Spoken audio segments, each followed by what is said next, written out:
Now, why would a regular household accident, a natural gas tank explosion in an apartment in the southwest of Moscow, would draw such intense interest of Russia's most feared government agency, the KGB? Why, after that natural gas tank explosion, there were traces of gunpowder explosion found?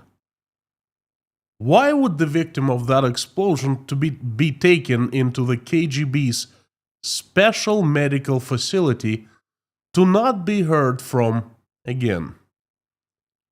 Why, right after after that accident, the commander-in-chief of the army of Russian Federation was fired unexpectedly out of the blue? Too many questions why, and I will try to answer them. And as a bonus, I have something very exclusive for you.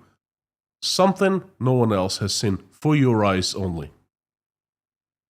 Howdy, howdy everyone. My name is Konstantin. Welcome to Inside Russia, where usual Russia is explained by the unusual Russian.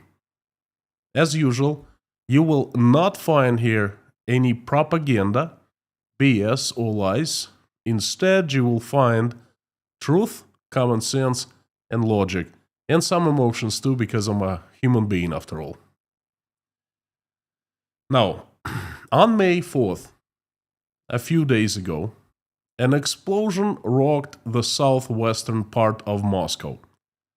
In a borough called Teplый Stan, something blew up in a large tenement block and caused massive destruction and fire.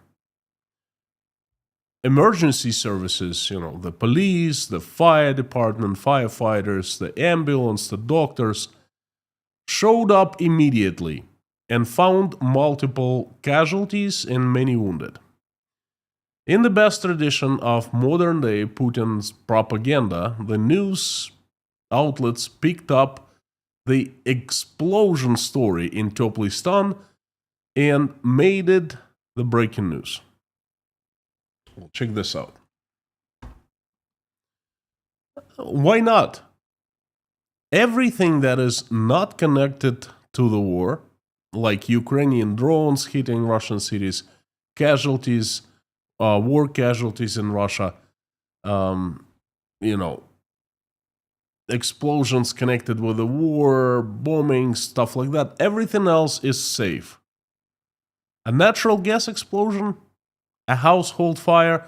Bring it on! The media, again, in the best tradition of current-day Putin propaganda, reported immediately that they were casualties, but didn't report how many casualties there were exactly. You see, talking of casualties is forbidden in Russia these days. Several residents were trapped on a balcony and died, they said. And from 5 to 18 people were injured, they said. Well, even the mayor of Moscow officially reported on this news. This is his Telegram channel, and that's what he said. Today we had an accident in the city, a fire on the street of General Tulenev. The reasons are being investigated, and of course, all the necessary services are working. Fire, right? Natural gas explosion, right? But what can explode in a Russian tenement block? Natural gas, of course. I kid you not, it happens. It happens once in a while, and sometimes explosions are so big, they destroy entire tenement blocks. It happens in different parts of Russia every few years or so, but it never happens in Moscow. Well, until now. Well, no, I should say it never happens in Moscow. It hasn't happened in Moscow.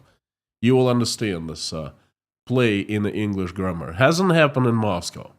As Moscow, in terms of infrastructure maintenance, is above all other cities, towns, common ships, whatever. Everyone else is above everyone else in Russia. Hey, things happen, right? Even in Moscow, it does happen. What happens is there's natural gas supply to most of apartments in big cities, and they have to be maintained. There are literally pipes going into the apartments. It was like that in all apartments that I lived in or I owned in Moscow and in other cities. And the special natural gas pipes, they go right into your stoves, and if you have a boiler, then they go into your boiler. And usually, gas explosions are widely reported on. It's not a taboo, because the state has nothing to do with it. It's not the fault of the state. It's the fault of negligible residents. They caused the fire, not the state.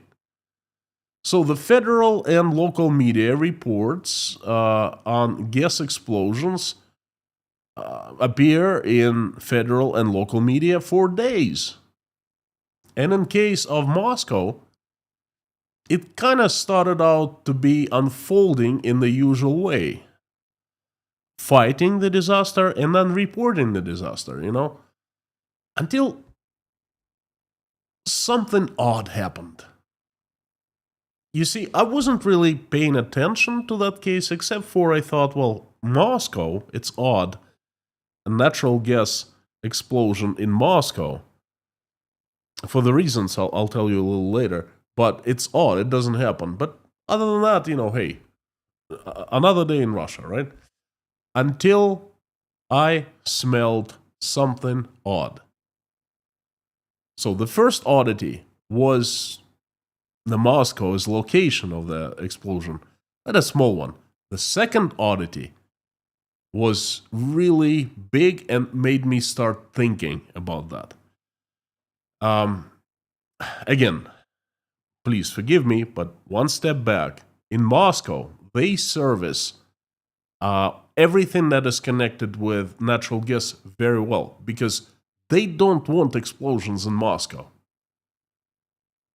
The service is watched closely.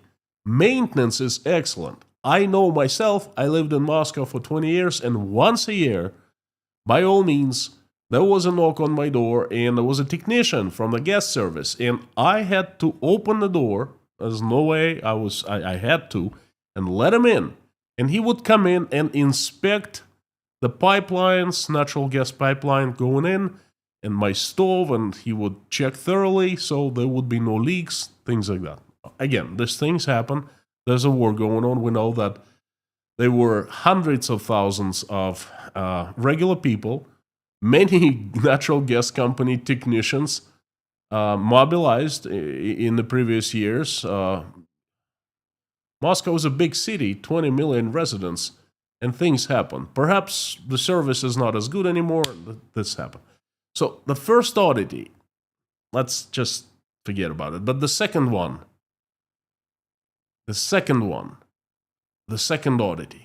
it's not so small. It's actually huge.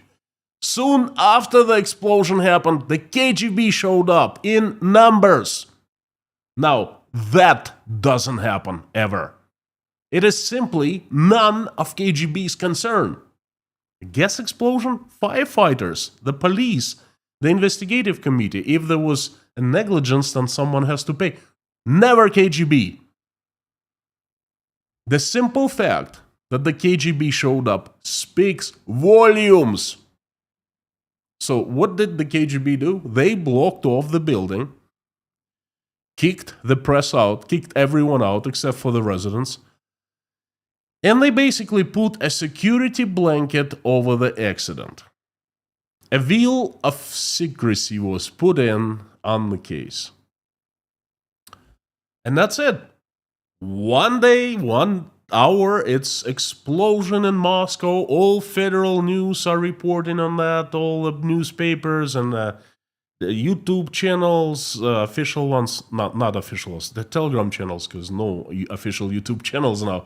So Telegram channels, the media coverage, one of the big news of the day. And then, just like that, disappears. Nothing. As if it never happened. Explosion in Moscow? What explosion? Oh, that's not a big deal. We don't want to talk about it. Let's move on. 2 days later, the reports started surfacing that the explosion happened in the apartment of Mikhail Mukhin, an electrician who worked in Putin's palace in Valdai. The rumors have it it's Putin's main residence, his home. I personally don't know, but there are lots of talks about that. The British newspapers, the British are good. They started running reports and Telegram channels, special purpose Telegram channels, let's put it this way. They started releasing the reports. They released the picture of Mikhail Mukhin. Mukhin seemed to be reported to be in critical condition, and immediately after the explosion happened, he was taken to a special secret hospital that belongs to the KGB, and no one has heard of Mukhin's health or of Mukhin in general since. Now, could the explosion be a coincidence? Well, it's just, coincidence. No, not really.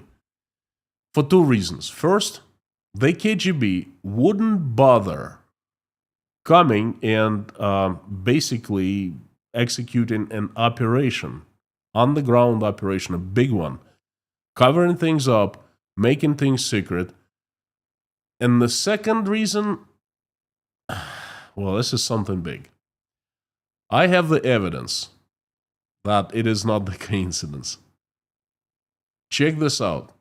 Then I will turn the volume down to silence people speaking. I don't want to reveal people's voices so they cannot be identified. Check this out. This was filmed by one of the residents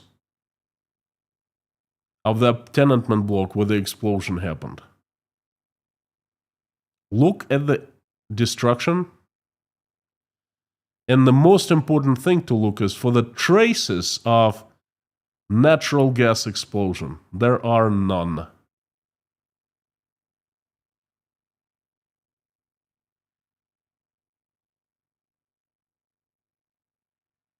This is exactly why the KGB showed up. This was something else. Gunpowder. The local residents were reporting the gunpowder, and obviously the firefighters, when they showed up, that's what they ran into, and they called the KGB immediately, the local cops, and they probably cops called the KGB. And there are no traces of natural gas explosion. So most likely this was gunpowder. Of course, it's not official, it's not confirmed, but from everyone can understand that wasn't the gas. And this is big. And I would like to investigate why it's important, and perhaps there are links to other explosions that recently happened in Moscow. But before discussing that, I would like to thank you. Thank you, everyone who is a part of Inside Russia community. Thank you for watching, for liking, for commenting, for interacting. Thank you for your emails with messages of encouragement. Thank you for prayers for me and with me, and thank you for your love. Thank you for buying me coffees, buymeacoffee.com, for Patreon, PayPal. That's the only means that how I live on now, since I'm demonetized by Google. And I'm thanking you for helping me out. You have my promise that no matter what, monetized or demonetized, I will continue telling you the truth. You have my word on it. Thank you from the bottom of my heart. Now, go back to the message. We know it wasn't a natural gas explosion. And all of a sudden, we have many questions. Why there was so much gunpowder in Moscow in the first place? How did it get there? Why there was gunpowder in a local, one of the tenement blocks, in an apartment of a regular person? Who that apartment belonged to? Was he a regular person or not? Why did the Putin's electrician have the gunpowder? You know, by the way, owning gunpowder is a huge crime in Russia. Okay, it's considered, you can't do that. You get long prison term for owning ammo, guns, or gunpowder, things like that. So, what caused the explosion? There are so many questions.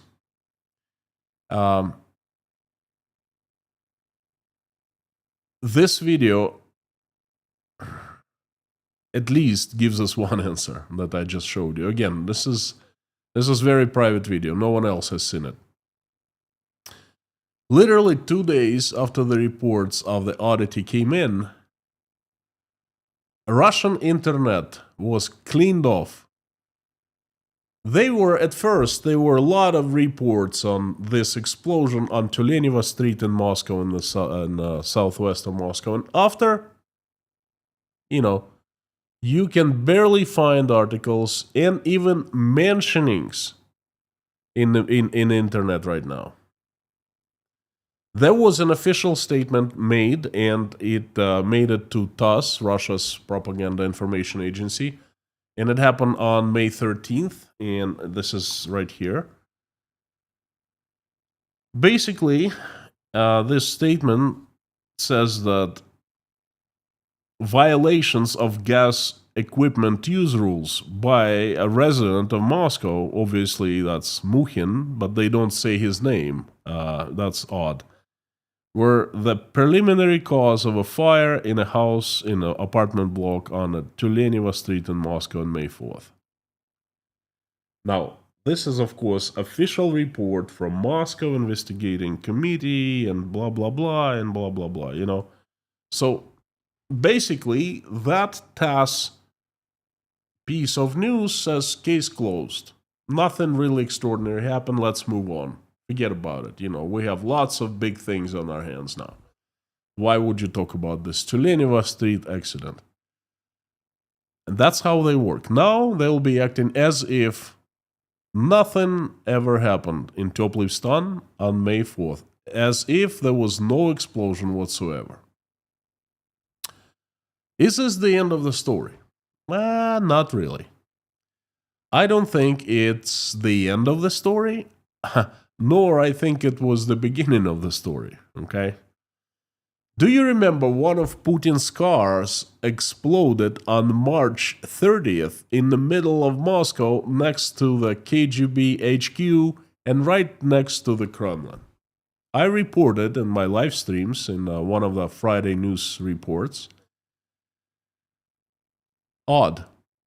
One of cortege cars, the cavalcade cars, exploded.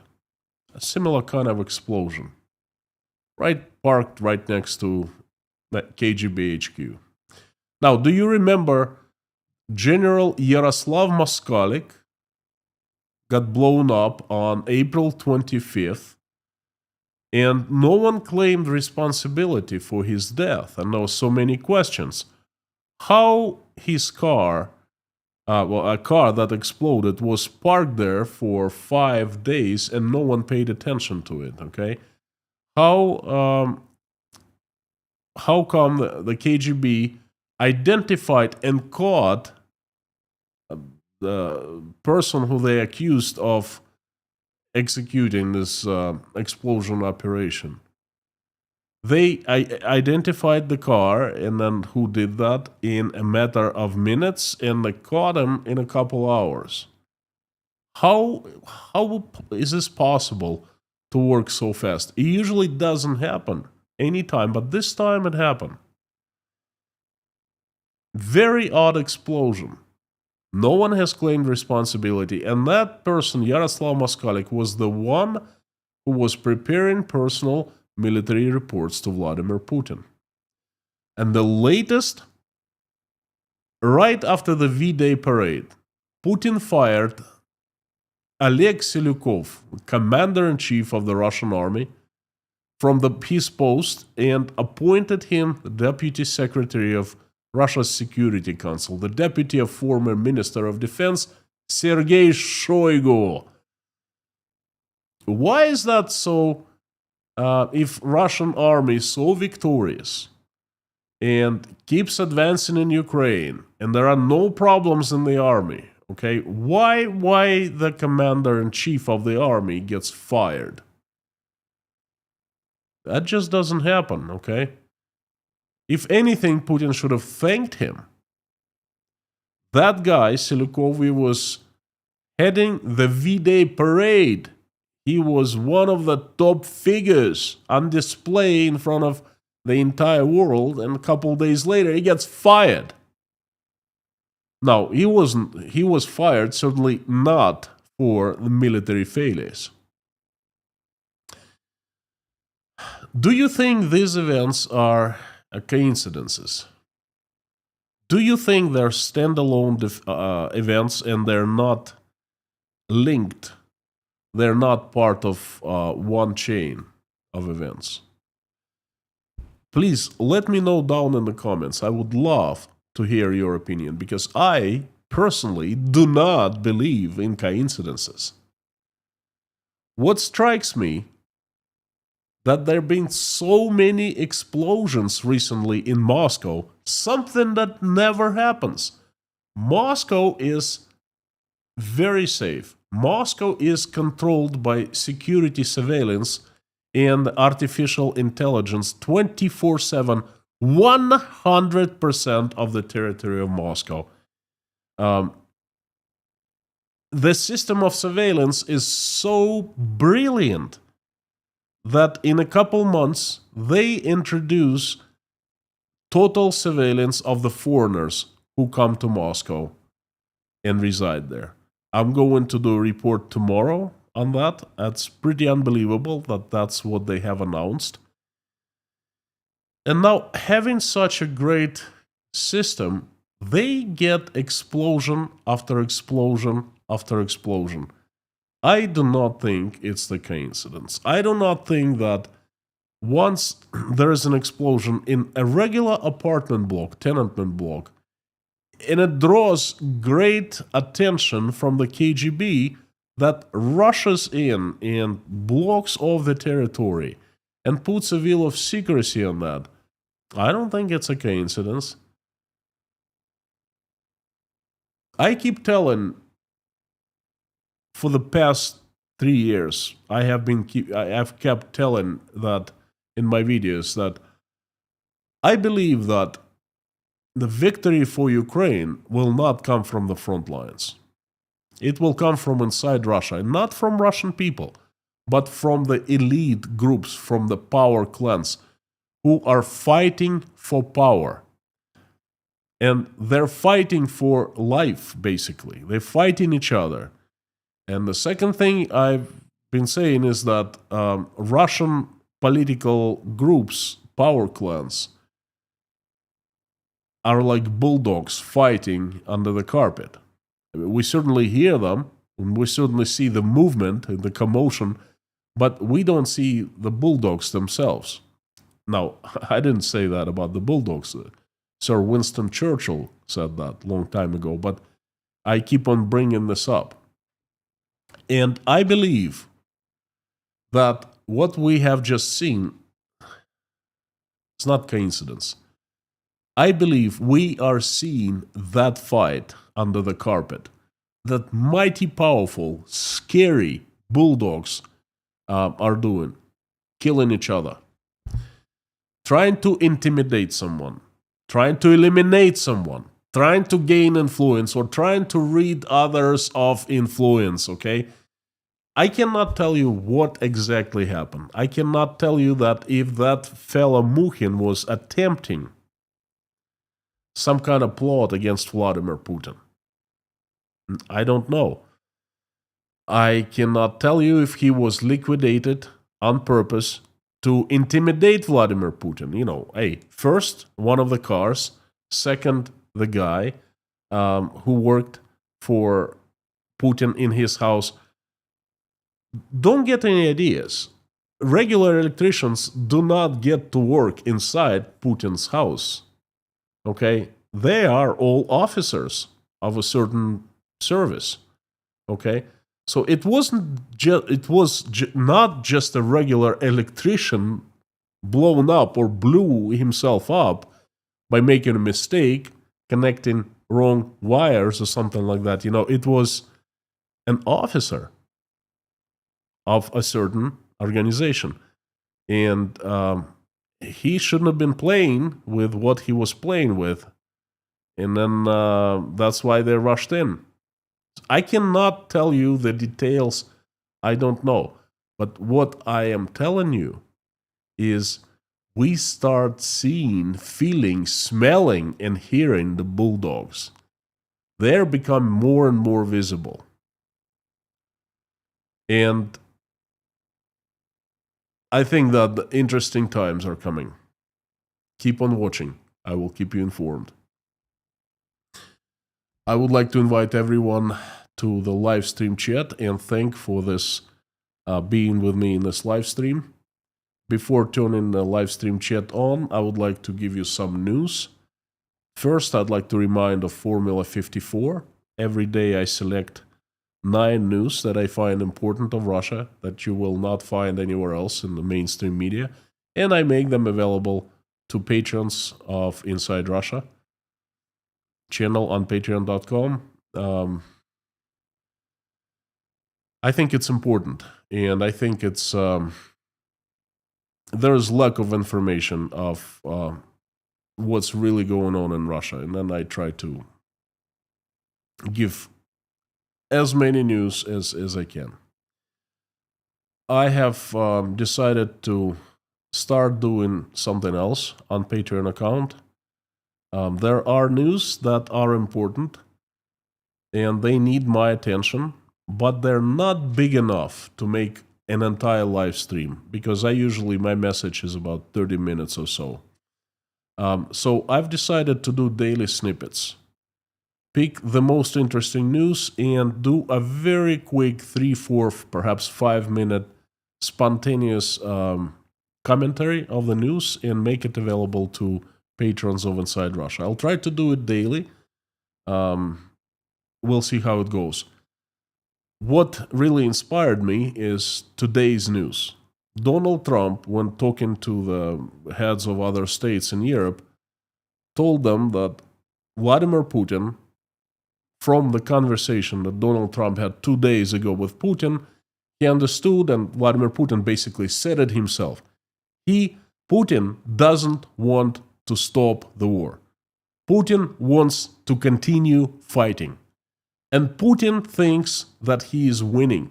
That's what Donald Trump told to a bunch of the presidents. And the Wall Street Journal picked up on that news, and I think today you'll be hearing a lot about that. So I figured that is an extremely important news, but it's not enough to make a live stream out of it. So I am making a snippet, a short video explaining what I think about that. And I think people will find it interesting. So if you want to check it out, please consider becoming patrons of Inside Russia. I am sure you will find plenty of value by being the members. Thank you. Now let me turn on the live stream chat and throw me your questions. I will try to answer them all, as many as I can. We have about half an hour. So it should be a good Q&A session. Let me turn the live stream chat on. And I would like to ask you to not discuss the US politics. That's a taboo in this channel. Not to insult other people, and be nice to each other. And that's what usually is. And I'd like to thank the moderators of Inside Russia for keeping this live stream civil, nice, pleasant. Thank you, Lorna, Mammy K, Bob S, Harry Potnin, Amir Fazat, and Dirk for building this community, for keeping it nice, for helping me out a great deal. Thank you so much. And thank you, the usual suspects. I absolutely appreciate your help, your support. I really enjoy your company every day, and on Saturdays, patrons, we have special private live stream for patrons only. So thank you, friends. It's my honor that you come here and spend time listening to me. So let me just one more time. If you are new here, please know that if you want your message or question to be seen easier, please put it in all caps and put inside Russia after @ so then it gets highlighted in a large orange box, and I see your question or comment easier. And if I miss your question, it doesn't mean that I ignore you, just most likely it means that I didn't see it. So keep on posting, and sooner or later I pick it up. Thank you, friends, for coming. I see Lorna, Bob S. Thank you. There's plenty of people in the live stream chat today, which is great news.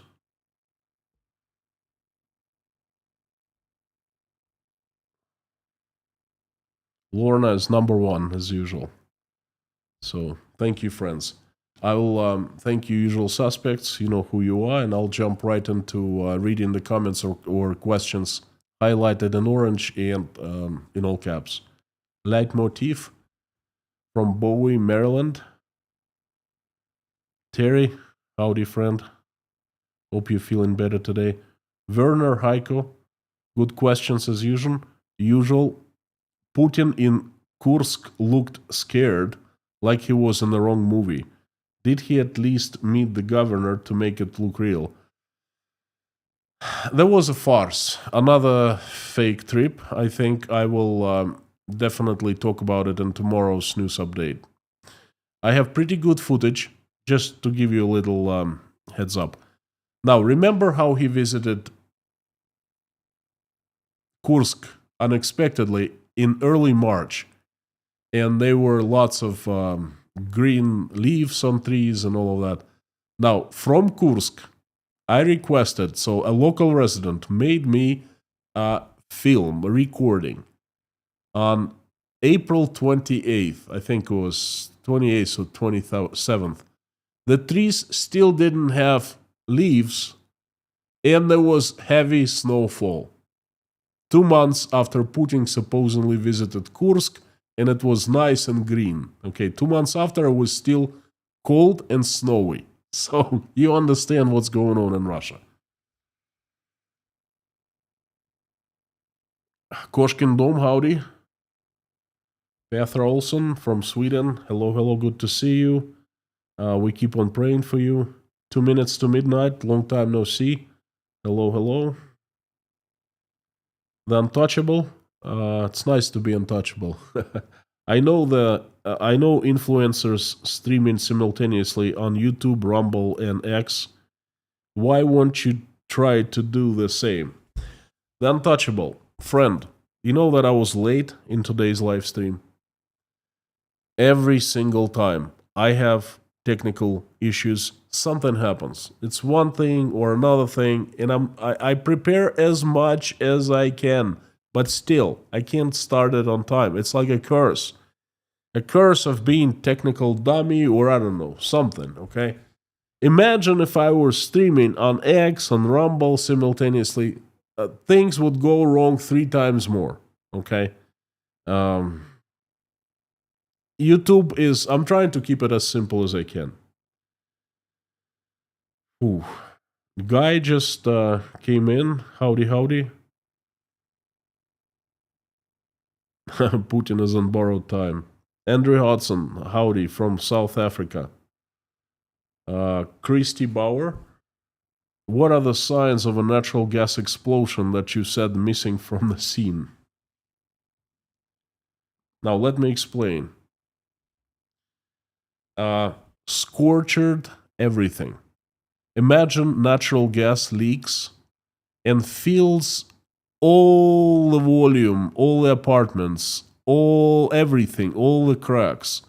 and then it gets ignited and blows up simultaneously. This fire, and it scorches everything. Where is the scorching? We're seeing right here in the elevator, we're seeing a large air wave came in and blew up the elevator, but there are no signs of fire.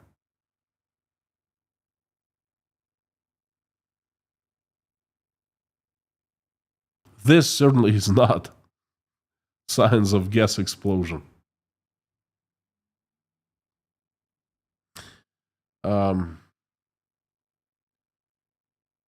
Indiscreet one, hello from Sweden. Howdy, howdy. Long time no see, that's for sure. Well, thank you for coming back. Fantastic to see you. Thank you, thank you, thank you. Luigi De Rossi from Italy. Ciao. Holmes, long time no see too. Wow, what a stream. There's so many old timers.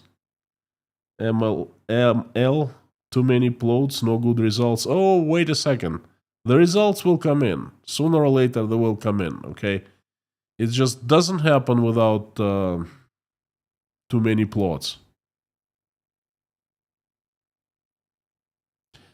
Gaming entertainment. What do you think about current Chechnya? Is Kadyrov leaving? No.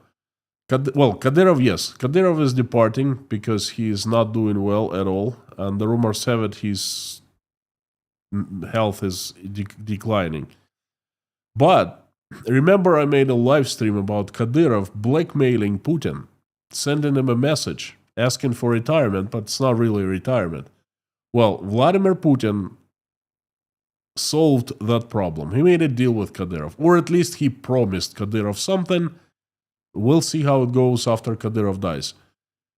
When Xi Jinping flew into Moscow, instead of rushing and meeting him, Vladimir Putin spent a couple hours talking to Kadyrov in the Kremlin. What do you think would happen then?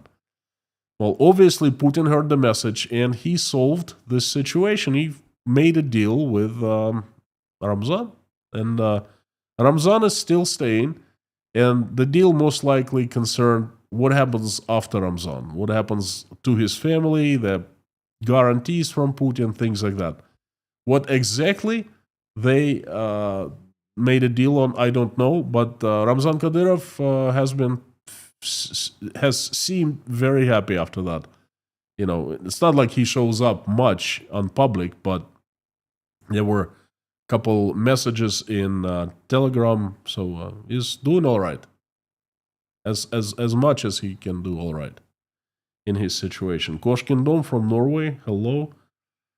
Matt G, it's over, but it's not over. It's still out there. Please watch it.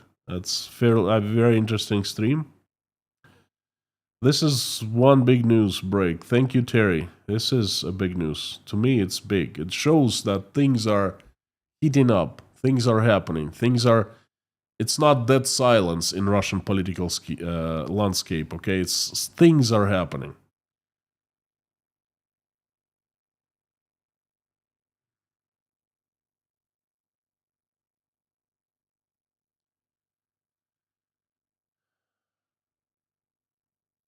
Terry Carter from Pulaski, Virginia. Howdy.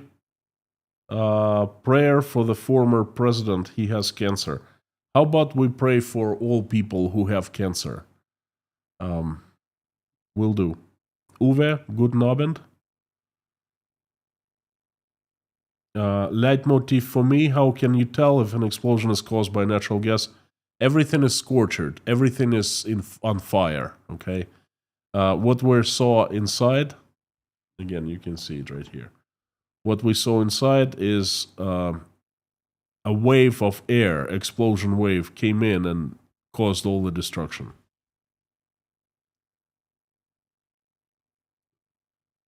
Very little or none signs of, there's no scorching.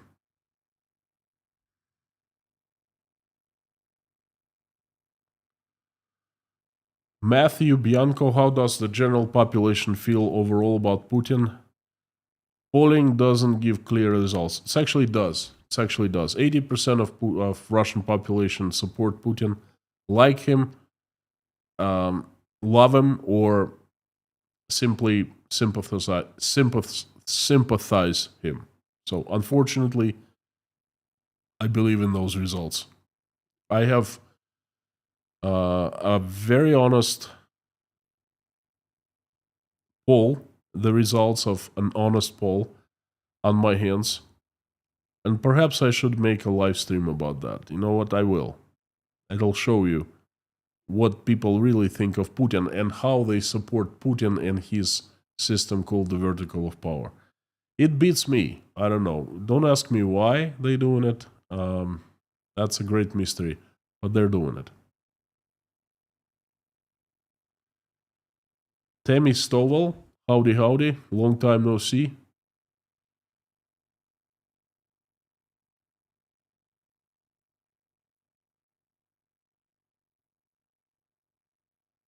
I am the warrior. Thank you so much. I've been demonetized for over 8 months. People have complained. They have written their representatives. I don't know. I have been in talks with YouTube for quite some time. Still demonetized. Still no answer.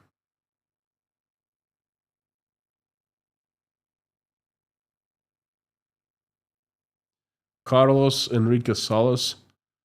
I wonder who would come out to replace Putin if he's eliminated, considering that they based his power on an apparent popularity. His popularity will vanish as soon as he's out of the office. Just like Stalin's popularity vanished. Okay, so there's no question about that.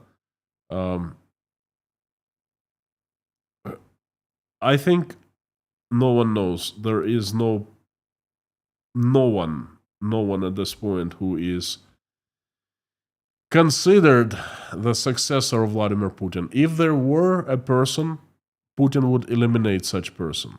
Okay, I think a person will appear only after Putin is out of the office, dead or alive.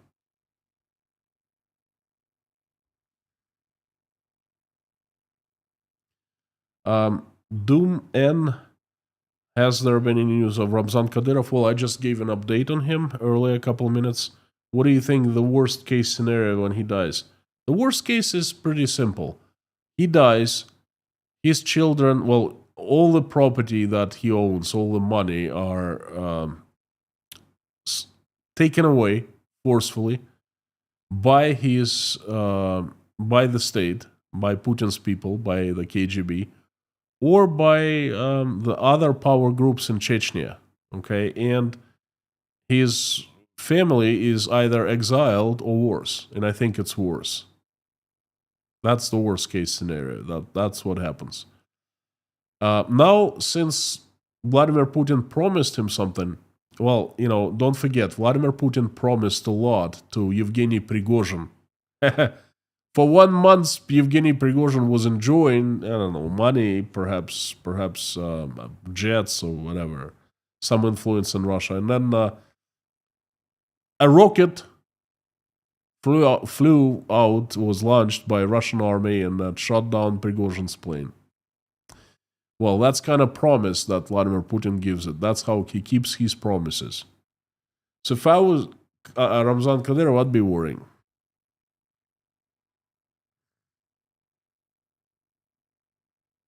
Tom W., howdy. Larry Barth. Lukas Gallic from Norway, howdy.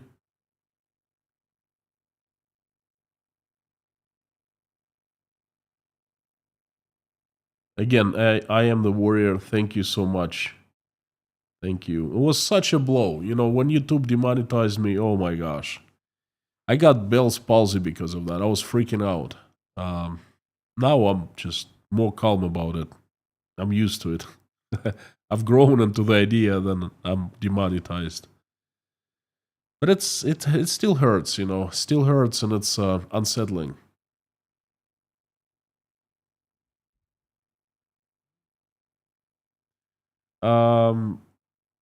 A friend E112358 and so forth. How about Romanian or Polish politics? Can we talk about that? You can talk about that as long as you don't fight.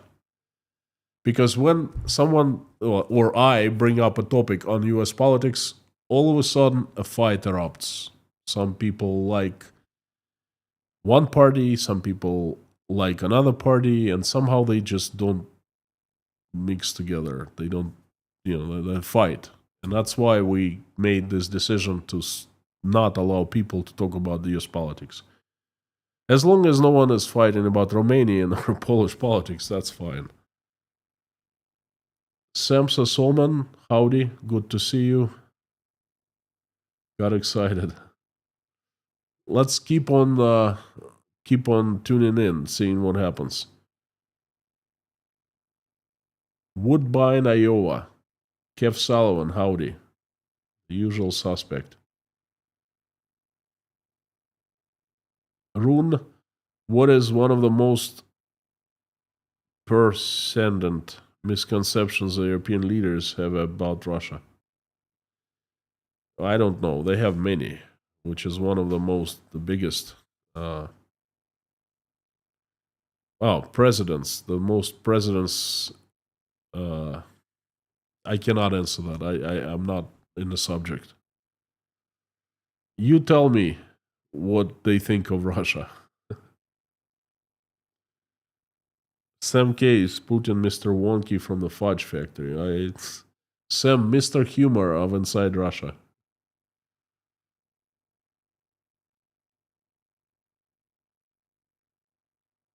We have Blue Fairy from England. Fairy, please bring us some presents. Good news. I would love to have some good news. Jodes Rames, did you see my theory about this incident? I sent you the message through Messenger. Jodes, which Messenger? Was it? Let me see.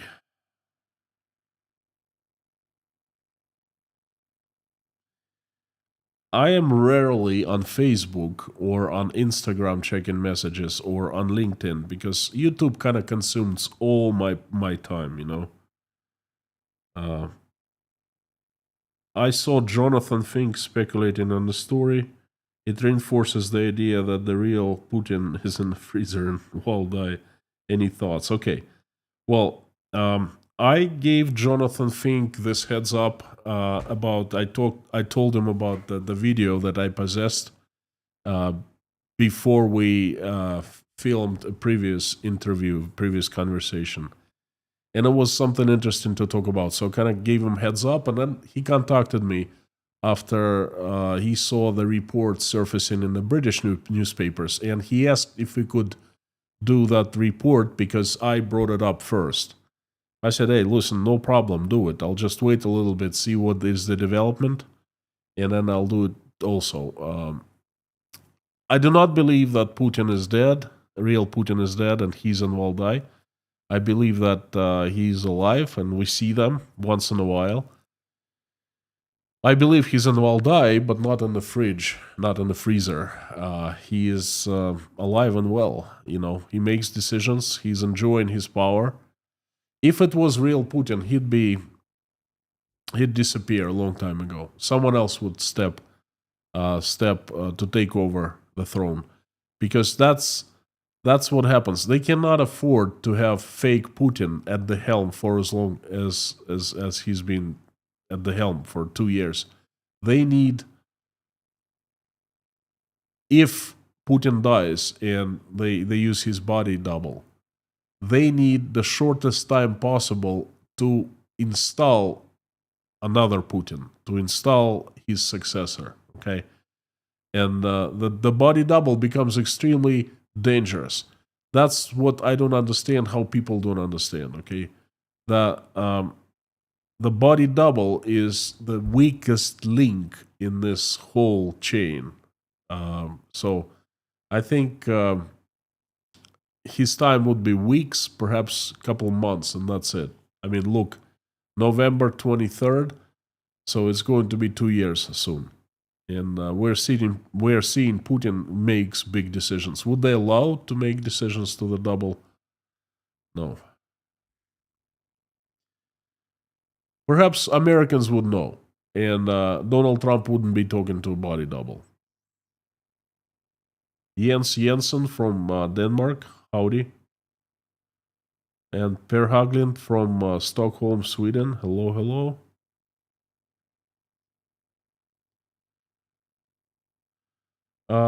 Geronimo, is North Korea still supplying troops to the war? I have not heard of any reports. I think the North Koreans are done, but I'm keeping my eyes open.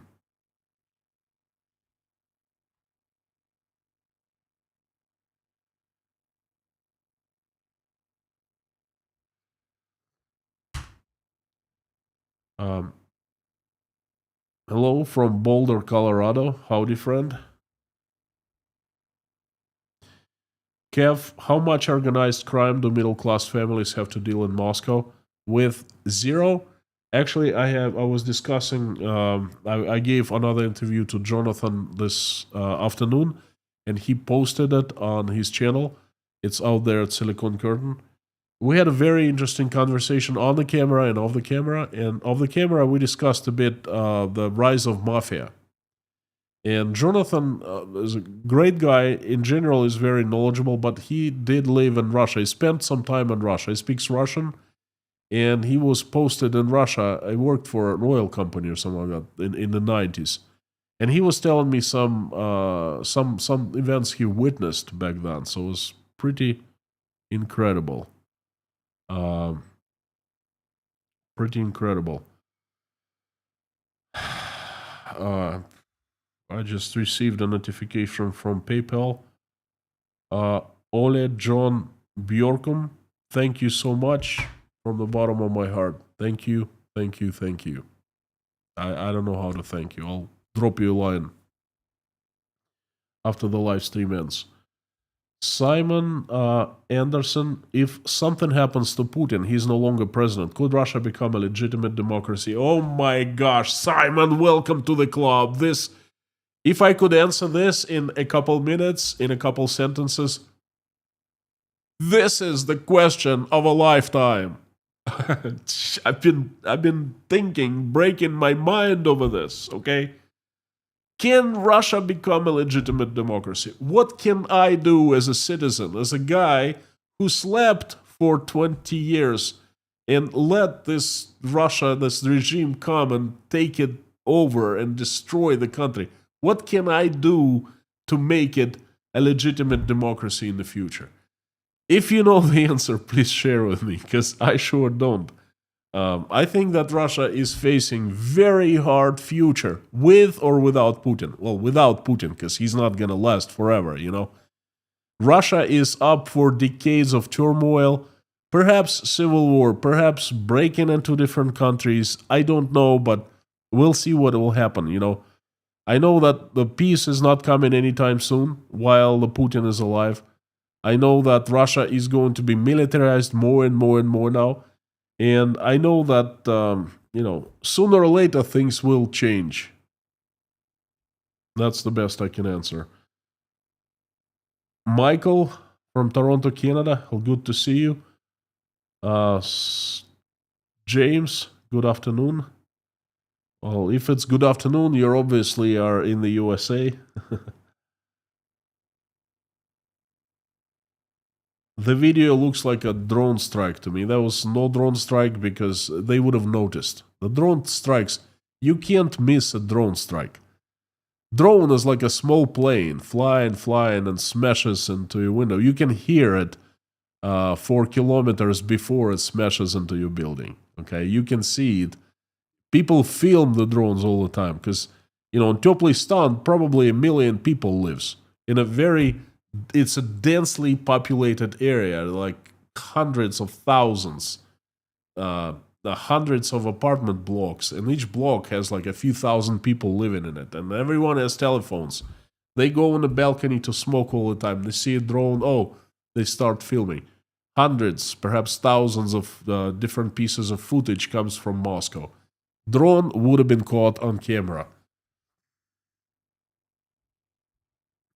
Sculpting, by the way, I used to live right next to Toplistan. I have been to that area where the drone striked a long time ago, but I spent 3 years living right next to it. Okay, long time ago, 20 years ago. But I know the area quite well. When I moved from the USA to Moscow, that's the first part of Moscow. That's where I lived. Sculpting bright futures. I love your name, by the way. What are Russians who have fled the war and in the West seeing and here? Not understand the question though. Love your name. What what are they seeing? What are they hearing? Well, I am a Russian who fled and residing outside Russia, and then I'm seeing a lot, I'm hearing a lot, and I'm telling it to you. So if you want to ask me more precise question, please. John Collier, West Virginia, USA. We actually have some people from Tashkent Breakfast Club living in West Virginia.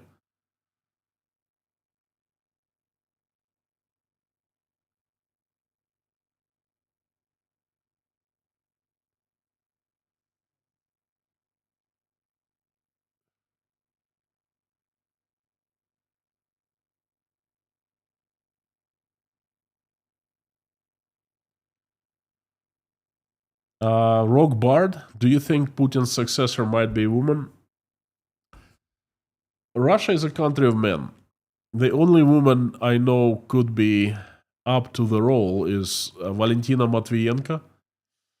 She's not young by any means. She's a good friend of Putin, former colleague, former communist turned so-called Democrat.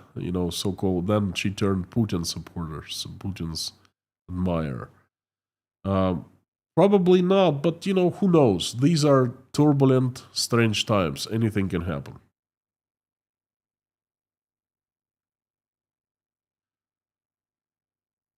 Shiva, hello from Belgium. Howdy, howdy. Maybe people prefer order with a dictator like Stalin before to democracy. Well, look at Russia. We had Stalin. We had other commies.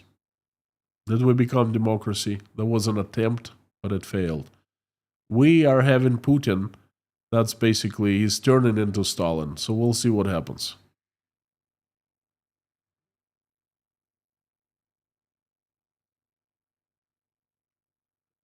Terry Carter, howdy.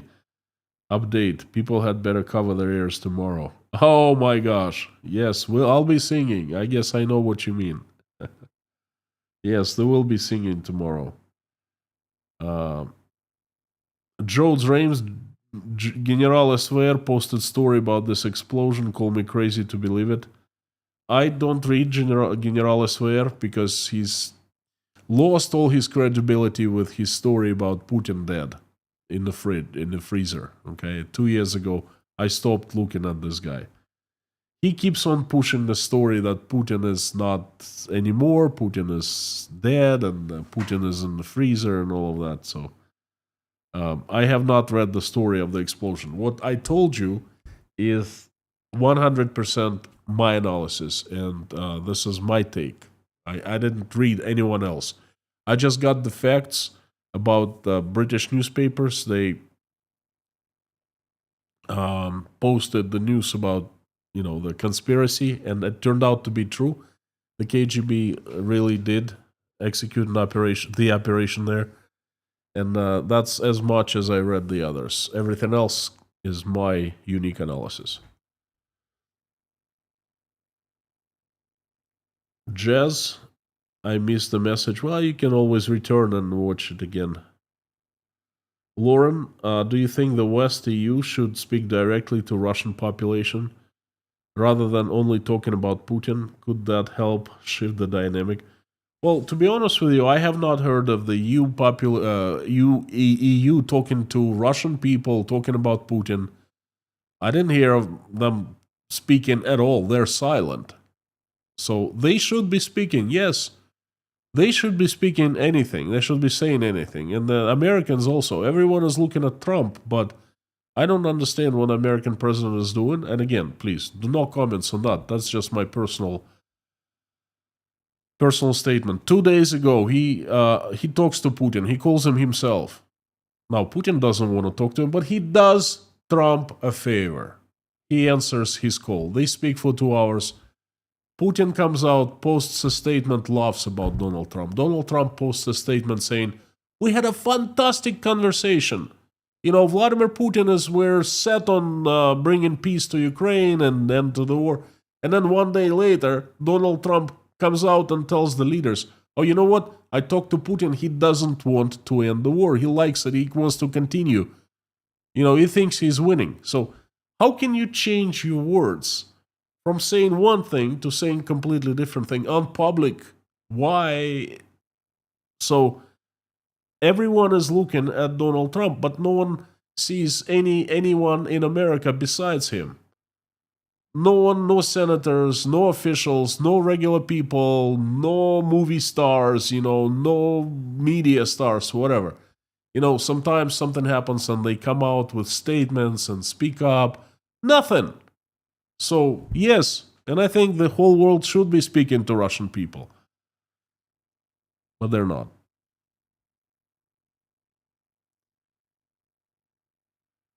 Terry, the cover up says everything about what happened. I think so too. Well, at least it says a lot. Oh, time. Okay, mods, just a couple questions and that's it. Untouchable. Can you comment on Romanian elections, situation in Moldova, and upcoming elections in Poland over against Slovakia and Hungary common front against Ukraine? No, I cannot. Unfortunately, I'm not expert. Definitely, I don't know much about Polish politics. Well, I'm glad that Romanian elections turned out to be good. Okay, Slovakia, Hungary. That's a shame in my eyes. But I don't know what is going on in depth in those countries. User, I'm not convinced by your evidence. I was very near a gas explosion in my city. Basement didn't burn. Well, look, I contacted couple experts. I talked to them. I showed them the footage. They said it doesn't look like gas explosion. Um, Point taken. You don't have to believe me. I just presented my point. I showed you the evidence. Believe it or not, that's your choice. But I appreciate you watching and I appreciate you voicing your opinion. You're definitely welcome here. Thank you so much. Pinda the Peanut. Uh, hello, hello. Is there any alternative to Kadyrov's young son? Look, if there was an alternative, Kadyrov would have picked someone else. There is no alternative. He's too young. That's a huge risk for Kadyrov. That boy, will not be able to navigate the harshness of the politics. Okay, Kadyrov knows it. And still, he puts his son up on the spot. Is no one else.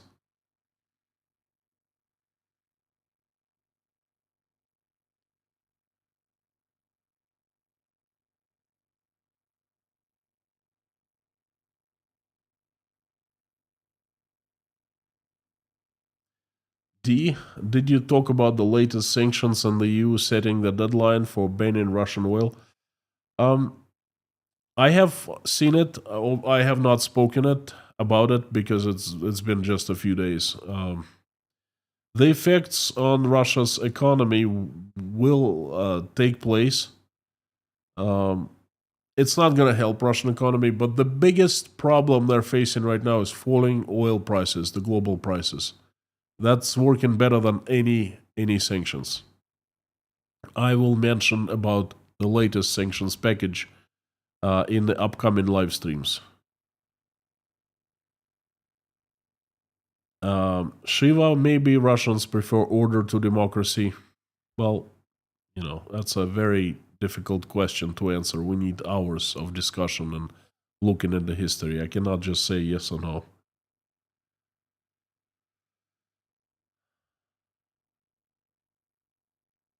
D, I just answered you that question. Uh huh. All right, friends.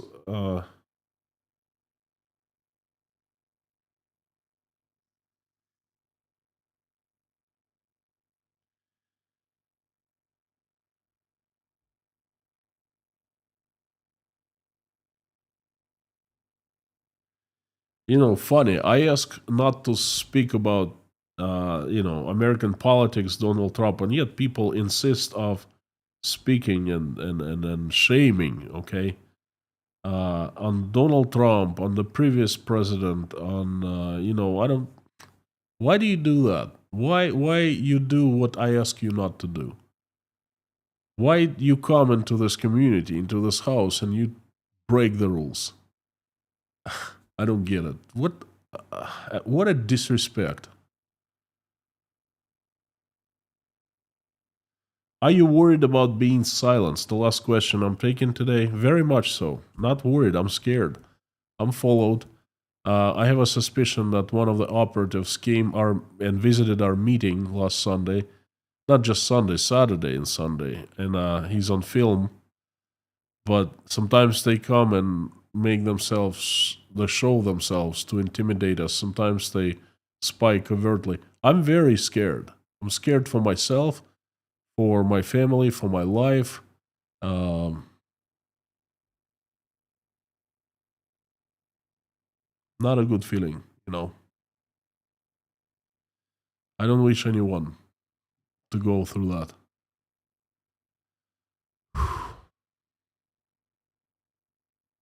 Anyway, let's finish this live stream at this note. Invite everyone to finish this live stream in a prayer, as always. If you're religious, please pray along with me. If you're not, still pray along with me. Only you can call it not prayer, but anything else you want. Please pray along with me to send good vibes to people, to ask the universe of good things, to bring peace to Ukraine. Call it whatever you want. Thank you so much. Dear Lord Jesus Christ, thank you so much for giving us this day. Thank you for putting food on our tables and giving roofs over our heads. Thank you for surrounding us with people who love us and who we love. Thank you for our families and children. Please give us wisdom to keep the skies above our children's heads safe and peaceful. Give us wisdom to raise our children in a way that when they grow up and become adults, they will never fight in any war. They will make this world a better place. For now, please keep our children safe and healthy. Dear Lord Jesus Christ, I'm asking you to help Ukraine to stop the bloodshed. Do what you need to do. Reach out and touch the hearts and souls of those who are responsible and are capable of making that decision. Remind them that they're still human beings. Touch their hearts and fill them with love, mercy, empathy, forgiveness, anything that would wake them up and make them make this decision stop the bloodshed. Please help every single Ukrainian who has been affected by this terrible tragedy. Answer their prayers and make their wishes come true. Dear Lord, do everything you can for them. It's just I don't know what else I can ask for these people. I'm asking the best that I can imagine. Please help my country, Russia. Assemble your strongest angels with sharpest swords into this magnificent army and have Saint Michael lead it down to this earth to get rid of the demons who we know by their names and by their faces who have hijacked my country, and throw them to where they belong, to hell. Have your angels help good Russian people run their country in a way that it becomes loving, peaceful, and respecting. Dear Lord, please help everyone who is traveling, send them safe travels. Help everyone who is in danger right now. Please help everyone who is seeking for any kind of asylum. Help single mothers and fathers who are struggling to make ends meet, raising their children. Help everyone who has just received bad news from hospitals of cancer and other diseases. Help, please send your angels to send recovery. send these people recovery, send them strength, and send their family strength. And please, send everyone love. Help those who are helping Ukrainians and help those Ukrainians who are currently under attacks or under the threats of attack from Russian missiles and weapons. Please send everyone safety.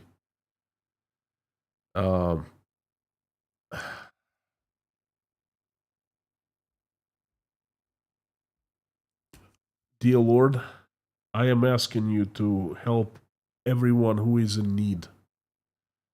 The addicted, the cold, the sick, the hungry, the jobless, the homeless, the betrayed, those who are going through divorce,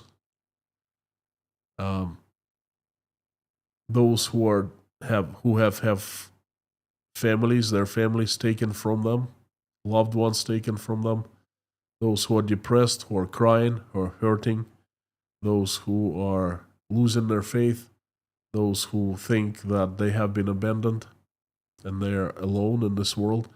Please reach out and help everyone. Let them know that you have not abandoned them, that you're still with them, watching every step that they take, and you still love them. Please help everyone in need. Thank you so much for allowing us to come together here and pray. Thank you for allowing me to keep my voice, this YouTube channel. Thank you for a lot of people coming and hearing me speak, and thank you for all of us praying. Thank you for everyone who is praying along with me or simply watching us pray. I am asking you to answer everyone's prayer here and make everyone's wish come true. And I want to ask you for special people who need your help.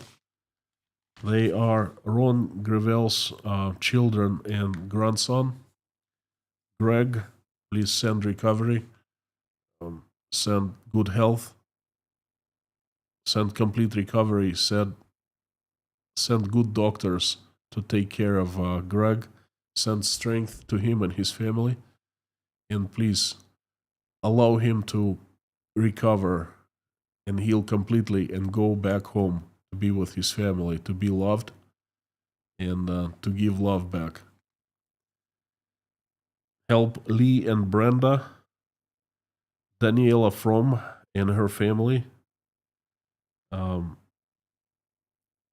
Rose Halbert Bronicky, Janice, Karsten, Teresa, Ron Bozoid, Ann Larson and Hannah, Jeffrey S. and his family, Katharina Holm, Alex, Mark, Tom W., J.R. McKim, Gabin with Gary, Lisa, Harry, Terry, John McLean, Linda, Paula W., Dennis, Jason Carney, Susie, Tim, Dory, Rhonda, John, Taylor, Wayne, Dave, Darla, George Ruberty, Pamela, Meta, David Porter, and his family and everyone from Chernovtsi, Ukraine, Leif, Randolph, Grace, Dean Spooner and his church, Yelena, Natasha, Michael, Jake, Oля, Dasha, and Sky, Svetlana, Sergey, Liz, Ron, Koshkin Dom, Sandra, Petra Olson, Joseph, Millie, Jodes, Philip, Eileen, Highwayman, Denise Abbott, Jeff Gibson, and Derek Martinez. I also would like to especially ask for everyone who has been diagnosed with cancer, fighting cancer, suffering from cancer, please send relief and recovery. Send good doctors, send miracles, send love. Thank you, dear Lord Jesus Christ. Amen. Thank you, friends. Thank you so much. It's my honor to host you here. Please tune in tomorrow for the weekly news update. It's going to be a crazy one. Thank you for coming. I would like to remind you that you are absolutely awesome and you rock. And as usual, I would like to finish this live stream by saying something along with you. And if you could please repeat after me as loud as you can. Carthago delenda est.